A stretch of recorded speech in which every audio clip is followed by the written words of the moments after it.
like, you know, we're not dating. I've got my own life. You've got your life. Like, there's always going to be a healthy boundary there.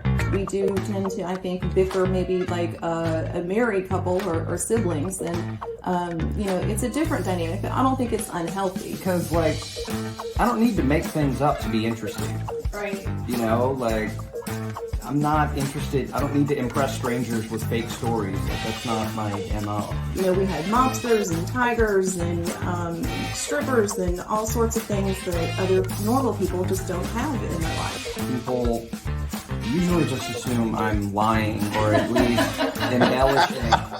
I think every family should do a podcast together and talk about all of their trashy stories. Welcome to another episode of the SOB podcast, the Son of a Bitch podcast. And I am the bitch, Shannon Livingston. And I'm the son, and my name's Joe, and here we all are. And do you have a last name? Because we do this every single episode. My name's Joe Labosco, and I'm the son. Well, I think it helps you differentiate yourself, not just from the other Joes, but also from your mother. That's a good point. You like that, right? I do like that. Yeah. So, and you love your last name. Yeah. It's got a nice ring cool to name. it. Yeah. They always spell it wrong on my degrees and stuff. But you're another J-Lo. That's all right.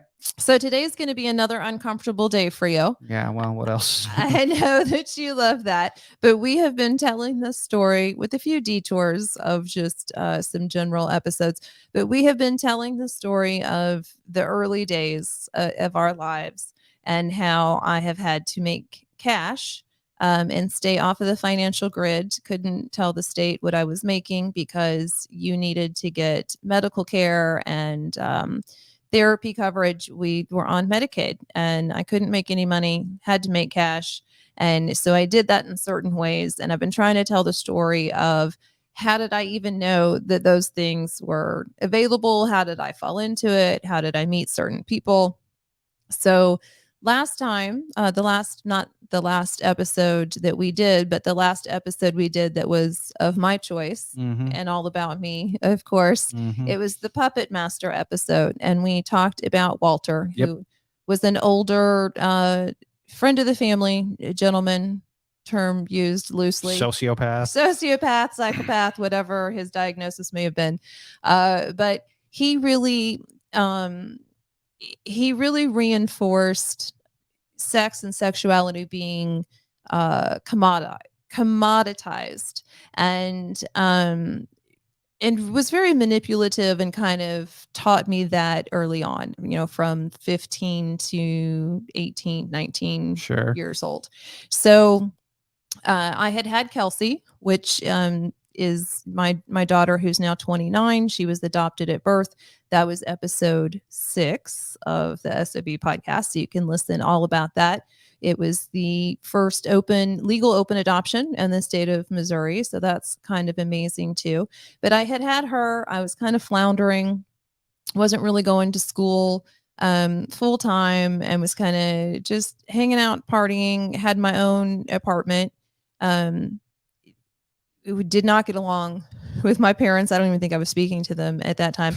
Was 20 years old and Walter was helping pay for the apartment. And so I don't think that I was really working I just wasn't doing much of anything. And I got a boob job. You know, I felt like I needed that after giving birth to Kelsey and the changes that it had on my body at the time, and only being 20 and very insecure about that.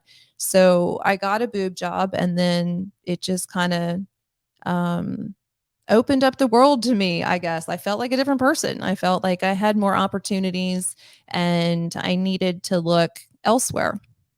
So I found myself in Texas, in the Dallas area, and I found a gentleman that was just completely naive and willing to take me under his wing and kind of take responsibility for me. He was the naive one in this circumstance?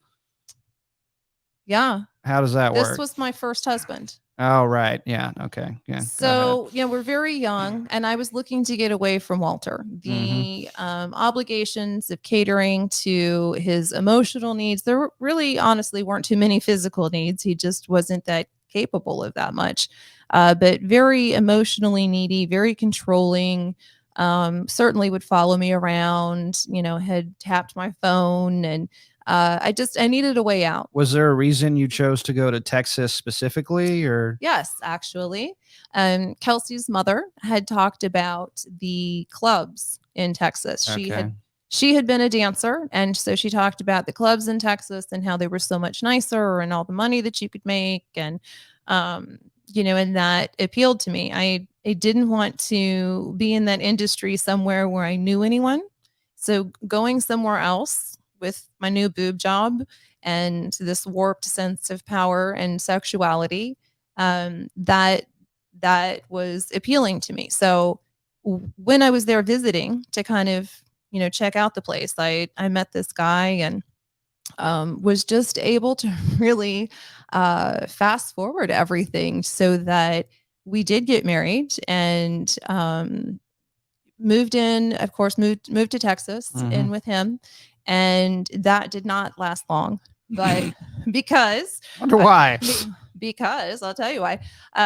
Not only was it kind of a scam, but at that point too, the good hustlers believe the scam, at least in the beginning. Like you kind of you know, fool yourself into thinking that you do. If you play that part enough, then you do start to kind of buy into it. So I can't say that there was no no feelings at all for him or anyone else that I've been with, but it was a relief to me to have someone else be responsible for me. So here I had a place to move into, and it was kind of like he couldn't back out. Right. When we were married, he couldn't back out. But so I found out, because I did not know, we lived in an apartment and I think I drove a Miata at the time. I found out that his family was very wealthy and that they had a company that did irrigation systems for amusement parks and major golf courses. And so a lot of money, and his family was not happy. Yeah, I would imagine not. That he went, and I was just so naive. None of it really mattered to me. I was happy just with the car and the house and getting away from Walter. Sure. But so while I was with this guy, husband number one, we'll call him H1. So while I was with H1, we went to a gentleman's club. It was my first time ever. Being 20 in Texas, if you were married and you were with your husband, you could legally drink. I think it was maybe 17 or 18. That does sound like Texas. Yeah. And if you were married and with your husband, you could legally drink. Although I had heard that, and there was really no internet for me to check it out. And I was kind of insecure about it. And so I still had my fake ID.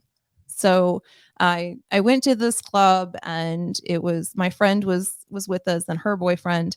And, the manager had pulled us out and said, that he wanted to talk to us. And I thought, oh, that's it. We're busted. Right. We're in trouble because we're so young. Because she was younger than I was. Oh, he was a year younger. And he offered us a job. He said, if you girls ever wanted to work in here. And I said, oh no, this is my first time in a club. I'm not looking for a job. I'm in here with my husband. And I think we had taken a client in there as well, because in those days, in the early 90s, in Texas, outside of Dallas, a gentleman's club had a full kitchen, delicious food, chef. It was very tasteful. The women were in gowns. There was no touching. So yeah, what exactly is a gentleman's club? So a gentleman's club, in my mind, there are three different types of clubs where women dance in some type of naked state. There's a gentleman's club, which is, the higher class type of club. There's a strip club, which is just your run of the mill, what you would expect. And then you have your down and dirty titty bars, which is kind of like hand jobs in the Side corner, of the road. anything. Yeah. That's where the truckers are going to stop by. Drove past several of those on my last road trip. Yeah. So I was lucky, I guess, in that sense, that my first exposure to this lifestyle, to this industry at all, was one of the better clubs. And run really well as well. So, we said thank you, but no thank you. I introduced myself under the fake ID name because, of course, when the guy says, "What's your name?" I'm not going to say Shannon. Said, and we'll edit that out. And so he asked me my name, and I used the name that was on the fake ID, as did my friend that was with me. And we took his card, and I think a week later, maybe 2 weeks, but I really think it was closer to a week later, I went back to the apartment, and my husband had left. Like his parents said, "This is not." You need to get out of this this. is not okay. You're coming home. We're going to sort this out. And I think I was out with the neighbor. I came home. There was a lock on the door of the apartment, and I couldn't get in. All my stuff was inside. I didn't have anything. I didn't have a job. I didn't have a cell phone. Didn't have a car. Oh no, there were no those cell didn't phones. exist yet. Didn't do that. I mean, they had like the big brick cell phones. But yeah, so I had nothing, and I was not on the lease. So what had happened was, the H1, the first husband, had told the leasing office that he was moving out, and just shut the whole thing down. I don't think he paid the rent either. And so they put a lock on the door, took everything that was inside. So I lost my, high school yearbooks that hadn't been gone in the house fires. So you never saw any of that stuff again? No. God, no. Did not see any of that stuff. So I was in a predicament. I stayed with the neighbor that I had been out with. She said, you can stay on my couch, but you got to work. I'm not supporting you. She didn't have any money either. Yeah. And so I said, no problem. I had the guy's card, the manager. Actually just got offered a job. And I called him. And I said, I don't want to dance. I'm not comfortable with that. But can I waitress? I really need a job. Can I waitress? And he said, sure, come on in and fill out your paperwork. So I did. I went in, filled out my paperwork in the fake name, with the fake, social security number and everything else. And he said, okay, you have to get this uniform. And it was like a lace bustier with stockings and 4-inch heels. We had to cocktail waitress in 4-inch heels. So when I see people now that are complaining when they're wearing their little tennis shoes on their short shift, I'm like, yeah, I don't want to hear it.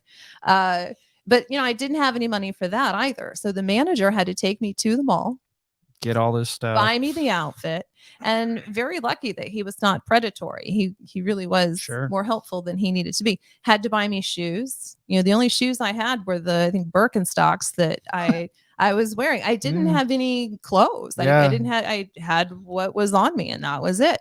And then my first day of work, I didn't want to ask my manager for a ride to work because he had already helped me, get the costume, the uniform. And so I didn't know what else to do.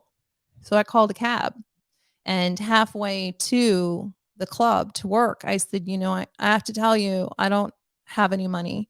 This is my first day working, and I can't pay you for this ride until after my shift. But it's cash, right? I'm waitressing.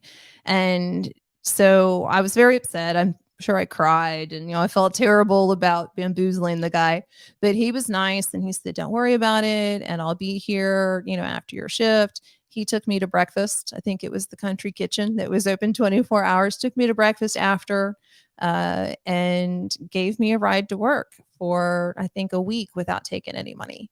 And even though I tried to pay him, he just wouldn't take it. And so I had people along the way that really kind of stepped in and helped me when they didn't have to. So I started working. I was a terrible waitress. I didn't really drink. I didn't know what alcohol was. I wasn't 21. So somebody would say, I'll have a Stolio and cranberry. Stole what? How do you spell that? Had no clue. And my ID said that I was 22 or whatever. And of course it said, oh yeah, I know a bar and it's great and I'm not an idiot and I'll just be the best employee. And I was terrible. So they used to pull the sales every hour, and they would come and get me, and they would say, what are you doing? Like, what are you doing with your time here? Because we're looking at these sales. And I think we had like the second highest liquor sales in the state of Texas at one point. I mean, So you had to hit your number. This was a place that was pushing liquor. And, on a Friday or Saturday night when we had bachelor parties in there, and there were 8 side stages. It was so it's a big club. It was a big, it was big, nice club, full kitchen, the whole thing. But I was not good at it, but they liked me and they said, listen, you're a terrible waitress and you're actually kind of like probably costing us money because you're screwing up people's orders and so we're going to put you on the door. You can be a hostess. And I was like, all right. Not a bad idea. The whole time that I am waiting tables and working the front door, all I'm watching is these other bitches counting their money, just hundreds, thousands of dollars making bank a day, a shift. And, it becomes normalized to you just looking at boobs in your face all day. And so I got to the point, and I had been offered a lot of money to, have that first dance. We were by one of the professional sports arenas, and so we would get a lot of professional sports players in there. And one of them offered me, $500 for a dance when I was a waitress. So I learned that they'll pay more if they think they can't get it, right? It's that whole scarcity and demand. I also learned from that club really early on that it wasn't the prettiest girls making the most money. It was the smartest girls. And it wasn't the girls that had the nicest bodies. It wasn't the girls that danced the best. Some of those girls never even went up on stage because they paid to be taken out of rotation. So the way that it works when you're an entertainer in a club, because they wouldn't let us call ourselves dancers, we were entertainers at this club, you paid to work there. So I think at that point it was a $20 a day, like an internship fee. You paid every day to work there. Okay. And then whatever cash you made, that was your money, but you had to tip out people that had helped you. So if the host or hostess had turned you on to that business guy that had the corporate card and needed a couple dances, and they took you over to the VIP room, slide them a little, you tipped them out. You tipped out your DJ. You tipped out the bar backs. You tipped out. You tipped it's a lot of people out to keep track of. So you're constantly greasing palms. It's like politics. Money coming in, money going out. Right. And you got to make that money because right. everybody's expecting that money. Yeah. And you're not getting paid, right? You're paying to work there. And then when you would get up on stage, you would have 2 songs. So the first song, you would wear your gown, and then you would, probably take that down to lingerie. There was no swimsuits allowed. No, this was a very classy operation.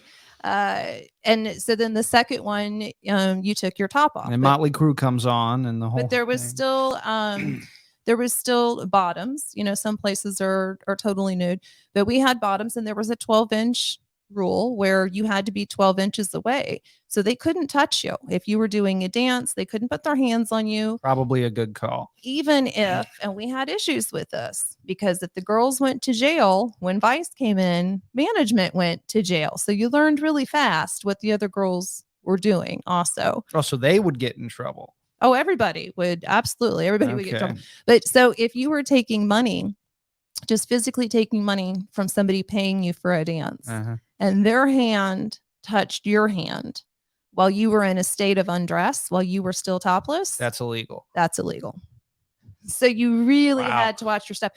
Also, I think it was 3 seconds that you were allowed to be on the floor doing what's called floor work. So, you couldn't roll around and do all this stuff on the ground. The Texas law was you could only be down there for so long, and then you had to pop back up. Okay. And there were just these crazy rules that you had to know. There was no simulating sexual acts, nothing like that. It was a very, really clean club. And that is what made them more money. And if you had somebody that came in that was trying to maybe pull their bottoms out so that a guy could get, a peek at what was under it, the other girls were going to beat the shit out of that girl because they weren't going to do that. Mm-hmm. And if one girl right, did you don't it, want to set that precedent. absolutely. Yeah. You know, especially not for the $20 or, you know, whatever Right. that cheap bitch was making. Sure. And so you just kind of saw all these little lessons in business and life that were taking place in this strip club. So would you get audited by compliance people or something? People from the state? How does that? Vice. Who checks that? What's Vice. Vice? So cops would come in, undercover cops would come into the clubs all the time Okay. and make sure, because they were looking for drugs, prostitution, sex trafficking, you know, I mean, all kinds of things. And if you were running a good club, you didn't have a problem. Right. You shouldn't have anything to worry about. We were selling enough liquor and had girls that really knew, you know, how to hustle. And when I say hustle, I mean, you know, going back to the rotation, you would get up on the stage for 2 songs. And if you did not want to get up on stage, if I'm sitting with a client and or going customer, well. whatever, and it's going well, and it's my turn to get up on stage, I don't want to get up on stage. I'm not going to let him go. Or if I'm giving him private dances or whatever, you have to pay the DJ $20 to be taken out of rotation.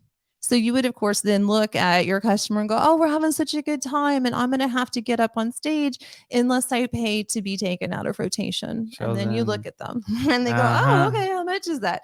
And so the good girls, the hustlers, the ones that were really making bank, maybe you didn't see them up on stage. And the only reason you ever got up on stage was to then be visible to everyone else. It's not for the few measly dollars that you're going to collect. So I always laugh when I see these movies where the girls are making all their money on stage. You don't make shit on stage. So it's all about getting someone's attention, connecting to them. Yeah. And getting those dances. And even more than that, it wasn't about dancing. When I was first training as a waitress, I remember first I was asked if I was there to cocktail or tail cock. And that always goes through my head now. Anytime I'm at a strip club. Jesus. Yeah. You're a cocktail or tail cock, honey. So, okay, this is going to be a different place. But, you know, I asked the girl like how much money the girls were making. And she said, oh, honey, like this isn't even a job for a lot of them. It's just a funnel. Like this is a way for them to meet somebody that is going to buy them a tanning salon or travel agency or whatever was popular at the time. So they were there. It was a hunting ground. It was a place for them big fish to find their guy that was going to be, you know, the guy that was going to pay the bills and buy the business and whatever so that they could get through school. These girls actually were paying tuition. I know that's a terrible old joke, but a lot of these girls were. Sure. But it was a gentleman's club. It was not a strip club or a titty bar, which I also did run years later. So I was working the door. I watch all these other women making money. And at one point I said, all right, you know, I'm going to try dancing. I think I could do it. So during all of this time also, I formed a friendship, of course, with the general manager. I got a thing for authority. And so, oh, you have authority over me and the whole club? Let's be friends. And I would spend a lot of time at his house. He had a nice house, and a lot of the girls would spend time there. It was just kind of a hangout spot, kind of a corporate house. And he would have corporate girls. The club was connected to other clubs around the country. So occasionally we would have corporate girls or featured entertainers that were staying there. And so it wasn't a weird thing that I was at his house a lot. But so I would hang out with him a lot, and I would go recruiting with him also. So we would go to different strip clubs around the Dallas area and find other girls that we would want to come in to our club. How do you avoid those other clubs having a problem with that? Well, you don't get busted. Okay. That's why. So I was going to say, if I'm running this other club and I see these people keep coming in here and then my girls are disappearing. But that's why you needed the girl. Uh-huh. So that you weren't just, you know, the manager of the club or whatever. Right. You have girls talking to other girls about how great it is and how great the money is. I see. You know, so it's not really poaching so much. But yeah, we were invited to leave, I think, at least once. It's just part of it. Makes sense, yeah. So I spent a lot of time with him. I learned his job. He was a Vietnam vet. He had some PTSD. And whenever he would drink Goldschlager, which was the thing of the day, I don't know why, he would get a little nutty. And so I would have to help him with paperwork, with inventory, with, whatever Staying it was. organized. Just doing his job, because with a club, you're doing that stuff every day. I mean, you're in retail and you run the registers. So there are things you do every single day that you have to stay on top of. You can't let your work pile up. Yeah, count the money, pay the bills, blah, blah, blah. So he wasn't able to do that all the time. So I did it for him. And then I started dancing for a little bit. Wasn't great at the dancing, kind of like if you could imagine me doing Zumba now. I'm not super coordinated, but I was really good at the psychological part. I understood the assignment. I had watched long enough to know how the other girls operated.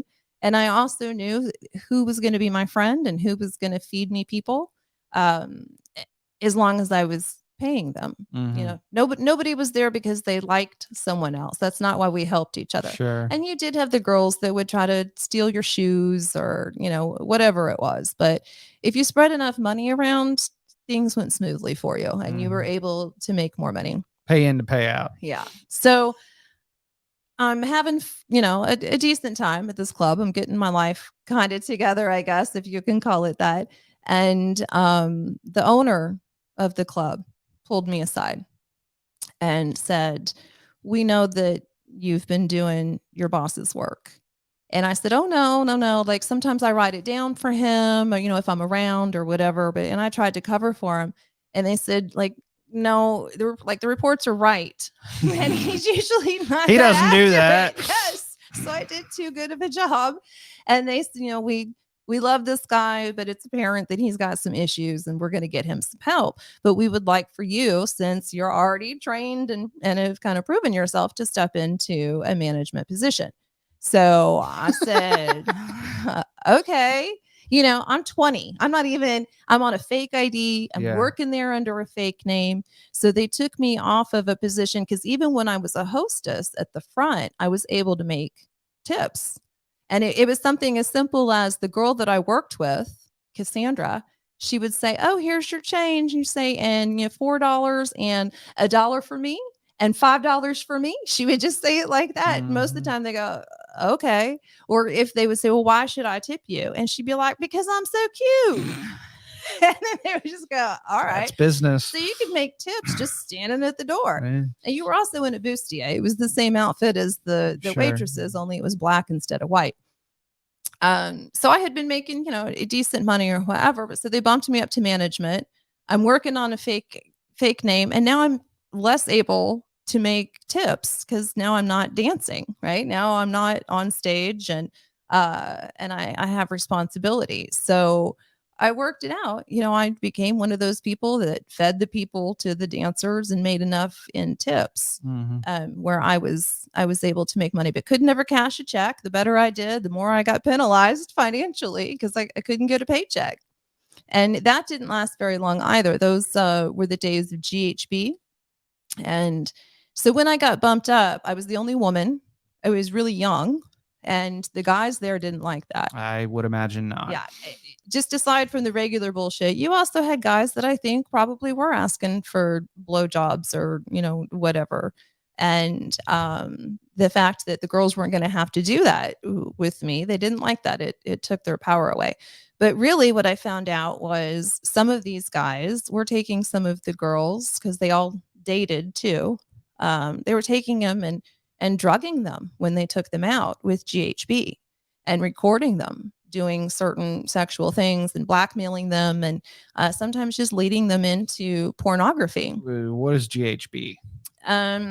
It's used to be like a date rape drug, like a roofie type of. So I don't remember what GHB stands for. That's nice. Right now, but it was something that everybody was putting into drinks, or you could do it as a recreational drug. Right. And so I found out what was going on because they did it to my roommate, and she did not believe me. She was crazy about this guy and he had blamed it on someone else and she didn't remember what had happened. And I was like, "You better make sure there's not a tape. I hear they're taping people." So the whole thing blows up.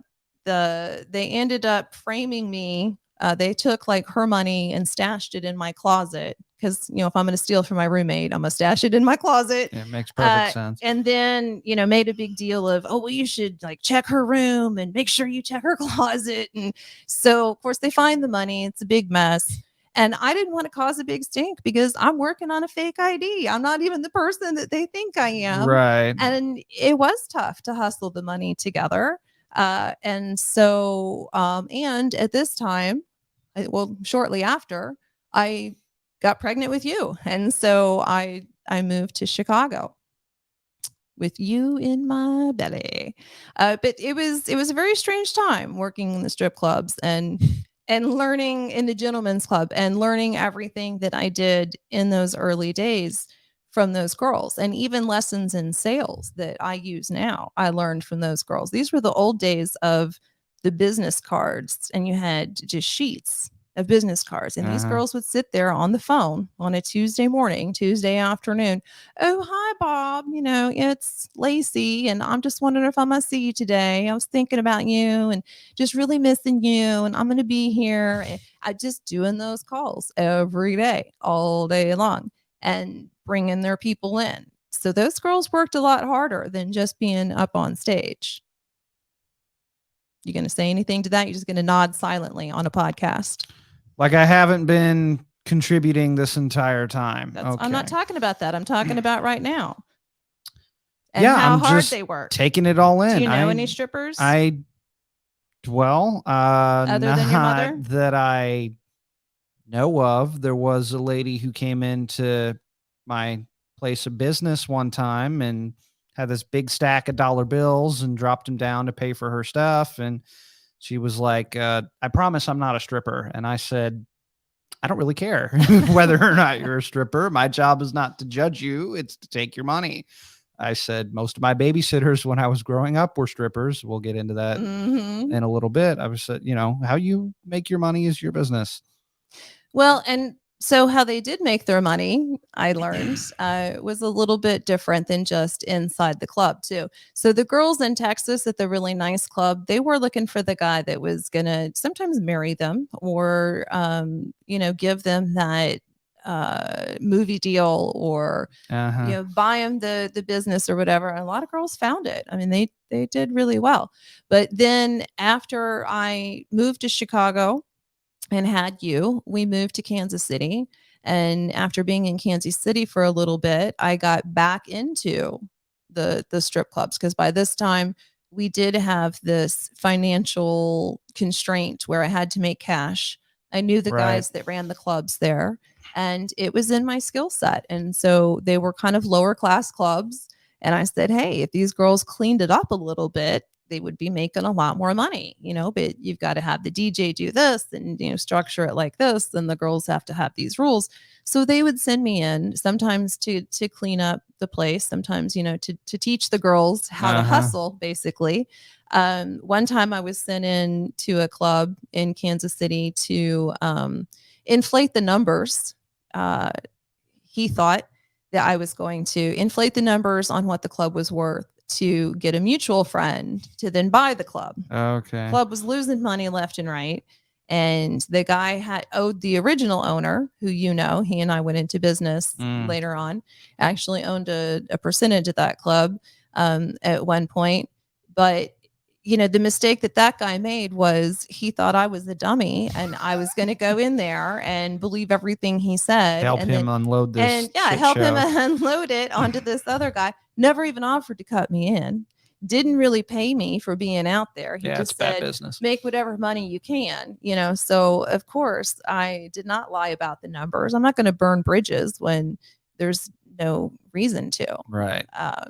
So I have worked in gentlemen's clubs and I have worked in titty bars, never as a dancer again, only in Texas, but I have managed clubs or been the house mom of clubs or whatever, because you could make cash. So, and it was something that I knew how to do. What does that look like day to day when you're, because everybody at least has their own idea of what it's like for the dancers, but what does the average strip club manager do, for 12 hours or however long you're there? So it really is like a daycare, and you are watching the girls. You're making sure that everybody's safe and Mhm. following the rules. So if you have girls that want to go out to their car, they don't go out to their car alone. They Mm. don't bring a bag in from their car, because then you got drugs. Yep. You have to watch the girls that like to sit in the dark corner and make sure that they're not giving hand jobs.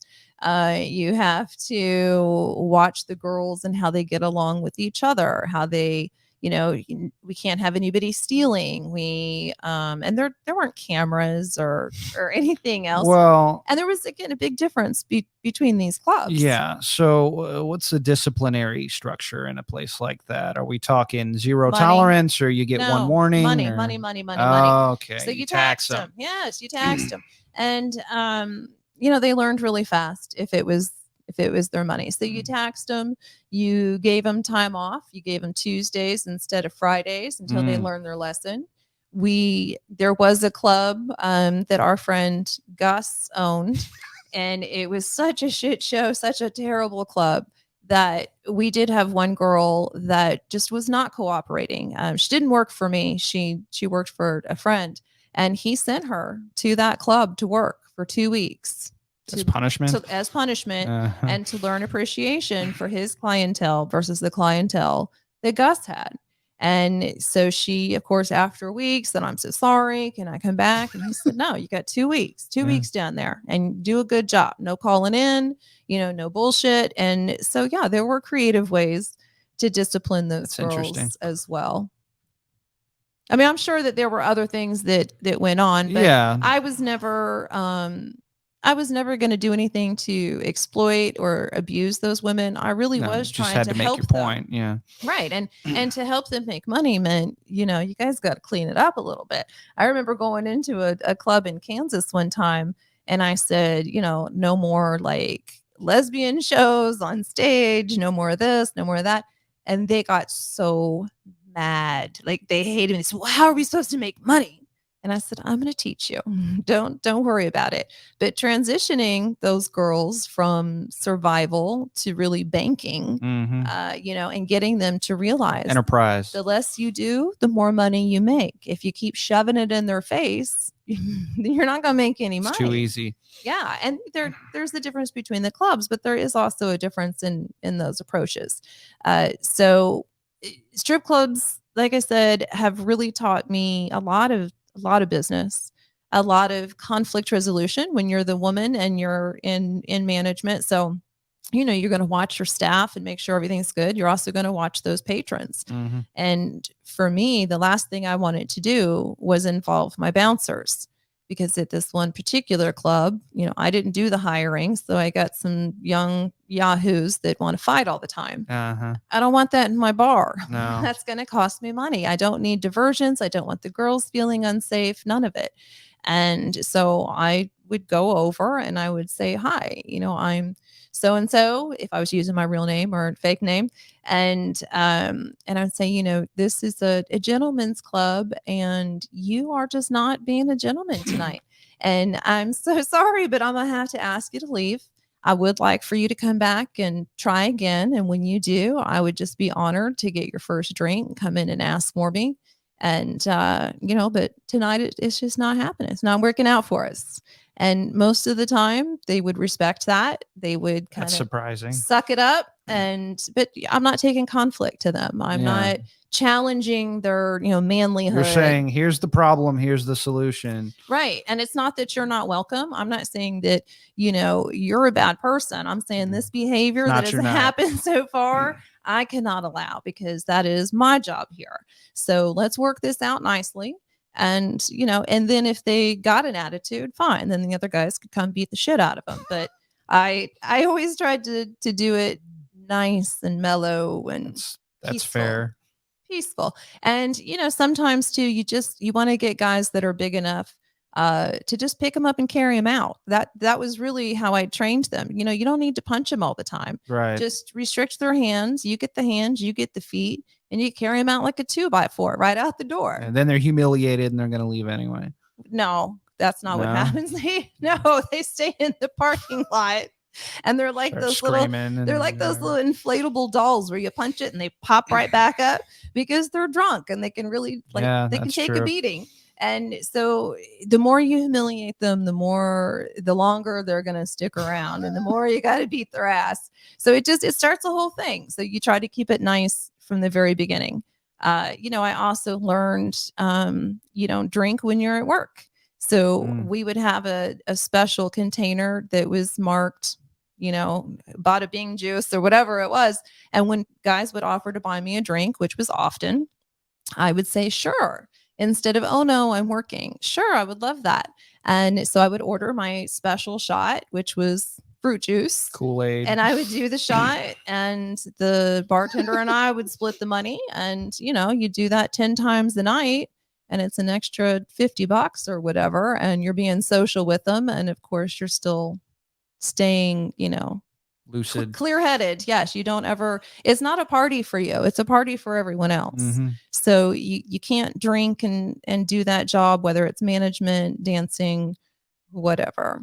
But what I also did learn in the lower, I don't even want to say lower class clubs, but there's a difference between clubs in Kansas City and the clubs in Dallas, let's say in the early 90s. There just was. Though in the strip clubs, not the gentlemen's clubs so much, these girls were also looking for guys to meet outside of the club.